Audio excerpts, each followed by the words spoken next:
Today we're going to go over our new stroke evaluation tool, the RACE scale. Now, this is not to replace the Cincinnati stroke scale, which we're going to use as a screening tool. Most of the Cincinnati stroke scale is actually existing on the RACE scale. So what you'll do when you come to a suspected stroke case is you're going to do your normal Cincinnati stroke scale, which is going to be your face, arms, and speech. And if you suspect a stroke, then the next step is to do a quantitative test to see how severe is the stroke. The reason for that is because the comprehensive stroke centers, if you will use this score to open up the cath lab before we get there, kind of like what we do with STEMIs and 12-lead EKG transmission. So it's very important that once you suspect a stroke from your Cincinnati stroke scale, that you then complete this scorecard, which we're going to go over here in just a few minutes. Now, I'm not going to explain all the details behind the RACE. Dr. Moskowitz did an excellent video explaining the rationale behind this.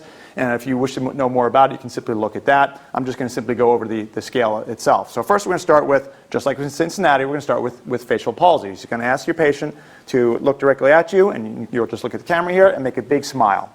And what you're looking for is symmetry of the mouth. And if there's symmetry, there's a score of 0. If there's a slight disfigurement, if one side's slightly lower, you're going to give it a 1. And if one side just doesn't move at all, you're going to give it a 2.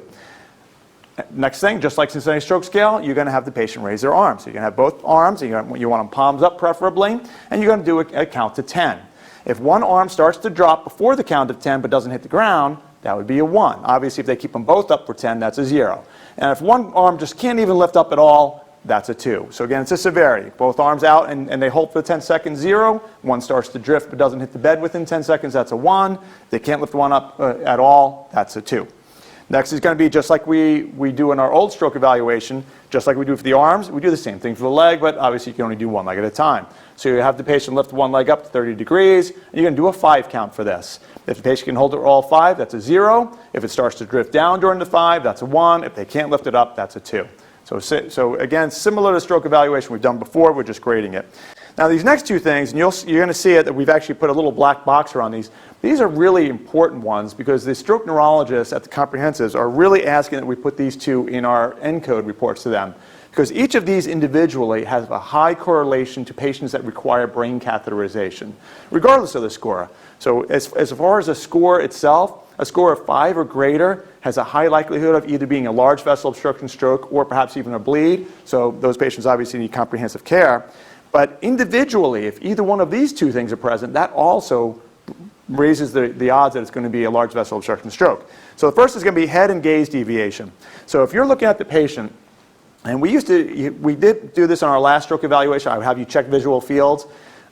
This is basically looking for gaze deviation. When people become blind on one side, they look at what they can see. So you might see your patient looking only off to one side, very often the left side. So the left side, that's because they'll be looking at what they can see, and they'll actually won't be able to see this side over here. So if you come up on a patient and they are deviated, either their head is turned, or their eyes are turned, or both are turned, that is a positive. And that is a very important sign of a large vessel obstruction stroke. So that's what you're going to see. And you notice on this one, it's either absent or present. You only get a 0 or a 1.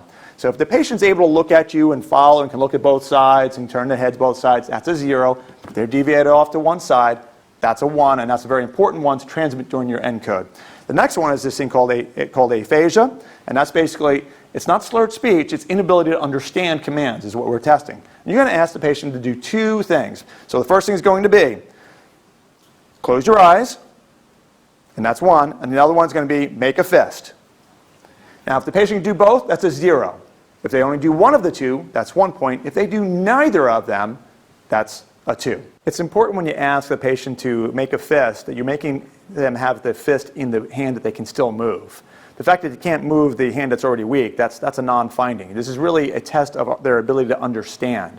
So can they understand to make a fist? Yes, but you can only ask them to make the fist in the side that they can still move.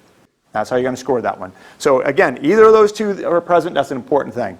And then we do have this one sort of strange stroke symptom when you have left-sided weakness, that sometimes the patient, while they can speak, and they're weak on their left side, they don't recognize the left side as being theirs. So this last one, this agnosia, this is basically all about does the patient recognize the left arm as being their arm.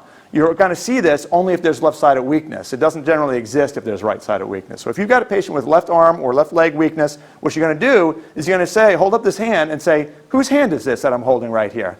Now if the patient says, that's mine, good. That's the correct answer. If they say it's, I don't know, that's at least 1 point for that.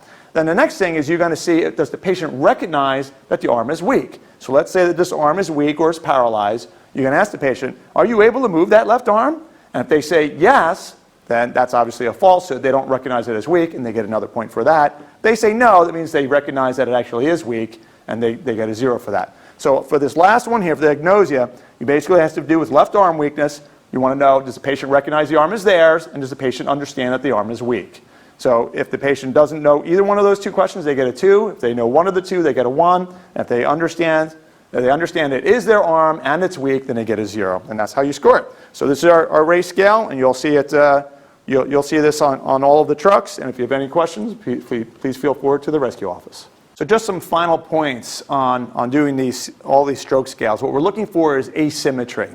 Some of our elderly patients, either because they had hip surgery or because they've gotten muscle weakness over time, they're weak on both sides. So we don't really care if they're weak on both sides. What we're looking for is a difference between the two. So if in the example of the leg weakness, if you lift the leg up to 30 degrees and it drops, but you lift the other one up to 30 degrees and it drops just as fast, well, that's equal. That's a 0. They're equally weak. That's just a weak patient. Same thing with the arms. Again, if you put them both up and they both come down at the same time, again, that's a weak person. So really what you're looking for is that one stays up and one starts to drop on either the arms or the leg, and that shows you asymmetry, and that's what we're looking for when it comes to stroke. Just one last quick thought about stroke mimics. One of the common things we're seeing from a quality perspective is that seizures can mimic stroke. So when you have a patient that has a history of seizures, keep that in mind before you call the stroke alert, because a lot of times seizures can give you sort of weird neurological examinations. So certainly patients that have no prior history of seizure and they have some sort of abnormal neurological suspected as stroke, but they have a history of seizure, be a little more careful in your neuro exam because it may just be another seizure.